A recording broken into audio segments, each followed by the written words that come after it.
what would that one piece of advice? Have confidence in yourself. From Ranjay's couch in Charlotte, North Carolina to your couch, somewhere in the world, this is the weekly Midday with Ranjay, the afternoon show, with your host, Ranjay Sarna.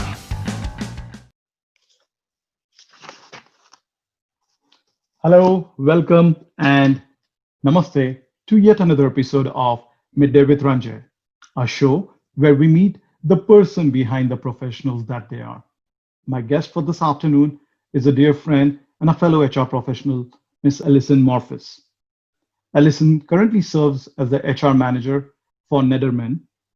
She's originally from upstate New York and completed her undergrad from State University, New York at Geneseo. She did her master's at the University of South Carolina and lived briefly in Wisconsin before moving to Charlotte, where she lives with her fiance and golden doodle, Milo. When she's not at work, she enjoys going to the beach, golfing, and baking. Fun fact, I was told that she makes delicious cookies which she enjoys sharing with friends and family. With Thanksgiving being tomorrow, I'm sure she's gonna have a very busy day. Ladies and gentlemen, please welcome Miss Allison Morphis. Let's bring her in.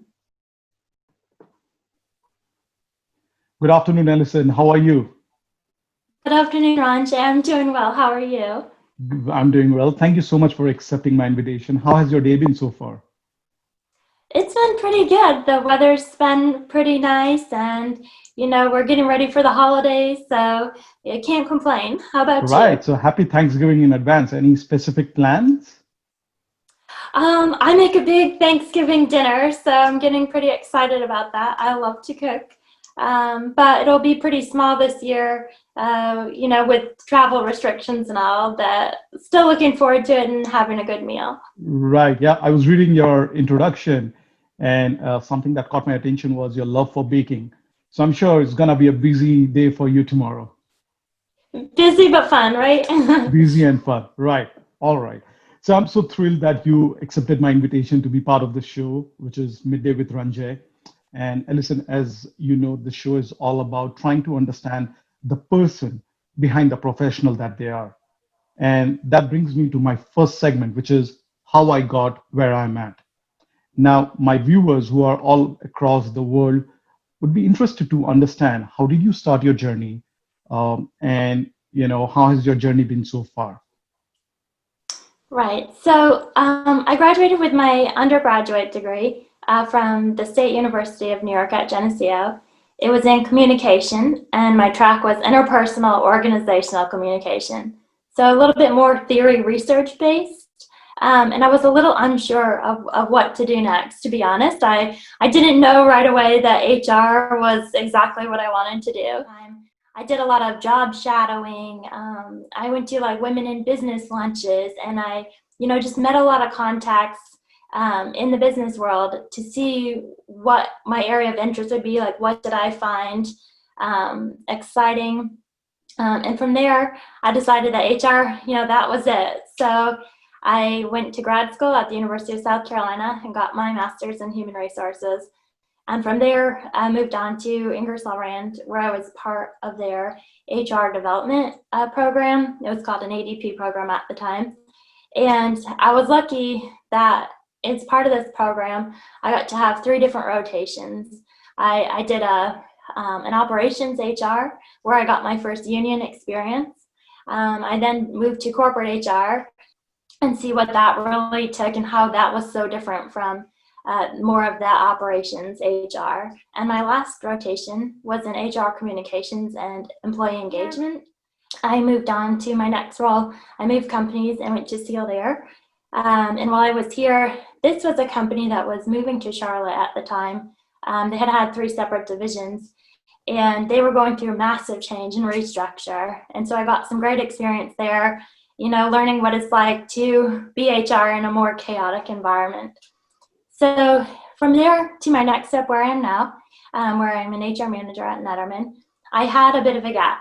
And since, we all want to understand how, the hardships of how we got to where we are, I really thought I was going to have a new role quite quickly after that one. And I left at the end of the year, which if anyone is ever planning, that's not the best time to get a job. A lot of people are kind of slowing their hiring down, but it was a really humbling experience. And I think it taught me too that, yeah, if you take everything so personal at first, like every rejection, or, you don't hear back from a job because maybe their ATS just doesn't send out, the standard email or whatever. But while I was going through this, I was also getting my PHR and volunteering at different places. And so I had to kind of just make myself a priority and have the confidence in myself that, I'm going to find the right role for me. And I do have the skills. Just because I didn't get, whatever job I applied to, it doesn't mean that I'm, not good at my job or I don't have the skills, but that the right job's still just waiting for me. Which you just mentioned, that kind of resonates with me as well. And I think resonates with most of the people. And I'm glad that you mentioned that point, that don't let a couple of rejections, don't take it personally. And what you did there was, even though you were applying and probably, for whatever reason, maybe the time of that year was not the best time to look out for the job, but you didn't stop. You kept updating yourself. You took a certification course. Right. So moving on, and that leads me to my second segment, which is 3 questions to Allison. And my first question, which is regarding your journey, and my first question to you would be, what do you wish you had known when you started out? In grad school, everything's kind of by the book. You do a case study and you make everything fit into a box. I think, my first experiences especially in a unionized environment, is that you have to be real. You have to be very flexible. It's not as cut and dry as you think it is. My second question, Allison, would be, are there any resources that have really helped you on your journey? So my first 2 roles with my first 2 companies, I had really excellent teams. So while it might not always been an official mentorship program, I worked with people who had really good experience and I could have kind of more of an unofficial mentorship. And that was key, having someone to go to ask questions and to have someone you're comfortable with, not, you might have what you might call a stupid question or that you might be embarrassed to ask, certain coworkers, but having that person you can go like, I just need to double check myself. Yeah. That has been so important to me. Right. No, great answer. And my last question, Allison, would be, what is that one thing that is keeping HR up at night? What is keeping you up at night? I think, as kind of cliche as it sounds right now, but COVID and the pandemic has really kind of changed the world in more ways than one. And so kind of keeping HR up at night, not only, how are we keeping our employees safe and, how are we keeping up with the current economic, situations across the globe, when we have the up and down changes kind of depending on how things go, but also, while we're weathering this storm, how are we keeping our employees engaged, making sure people aren't burning out at home or, all of the stress of the outside world and how does that affect, your daily, when we have people who have been teaching their children, and working and, and fulfilling all their other obligations at the same time. So well, Allison, those were my 2 segments, and my last segment, which is a little more fun, and I kind of like this, enjoy this because I can put you on the spot. It's called rapid fire. Now, the rules are very simple. There are no right answers, no wrong answers. Whatever that comes to your mind, just let me know, right? Take a couple of seconds, but ideally it will be nice to give your answer right away. Are you ready? I'm ready.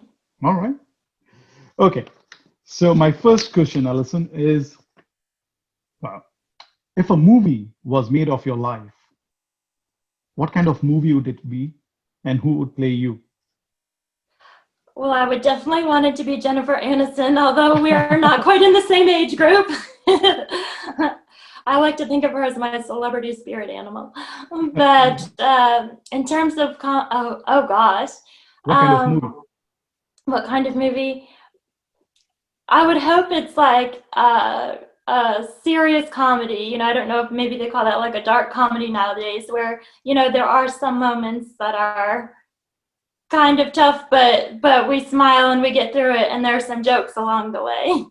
All right, interesting choice. Well, my second question, if you were a website, what would be your URL? Oh gosh, oh my goodness. I can go to the next question and come back again to this if you don't have Okay. Oh, well, the next question will be a little more difficult than this. A hashtag that describes you. I guess it would be kind of hashtag crazy dog mom right now. All right, that's a nice hashtag. My second last question, because I'm gonna come back to the first one again. We finished this interview and you step outside the office and you find a lottery ticket that ends up winning $10 million. What would you do? Kind of to go along with my hashtag would be I'd love to own a bunch of space and then have animal rescue, and then maybe also start an ice cream shop at the same time where I can bake and make ice cream and save dogs. There you go. all Your at the same passion is time. all about baking and animal rescue. Great answer. Uh, Again, if you were a website, what would be your URL? I guess kind of based on the last few months and everything, maybe www.youcan'tmakeitup.com. I swear every day you just never know what's going to happen, especially being in HR. All right, funny, funny. Great answers. Well, Alison, those were my questions, and you answered almost all those questions in the right, perfect manner. Now, Alison, if there's one piece of advice that you have to give to the viewers who are watching you, they may be from any part of the country or any part of the world, what would that one piece of advice? Have confidence in yourself. Know that you can do it. It might be hard, and you might not always be the top at everything, but know that you have the strength to do it, and don't let the things that come along hold you down for too long. It's okay to feel them, but then jump back in the game and know that you're gonna find what you need, or you're gonna be able to do what you want to do. Well, on that positive note, Alison, I once again want to thank you. And I again want to wish you a happy Thanksgiving with your loved ones. And hopefully, we'll meet very soon. Happy Thanksgiving to you too, Ranjay. Thank you so much for having me. That was Allison Morphis, ladies and gentlemen. She gave us great insight about her journey and also the importance of being confident in whatever that we do. No matter how bad the situations are, we need to keep pounding. To meet yet another interesting guest, let's meet again next Wednesday at 1 p.m. on Midday with Ranjay. Till then, stay smart, stay safe, and happy Thanksgiving. Have a great rest of the day.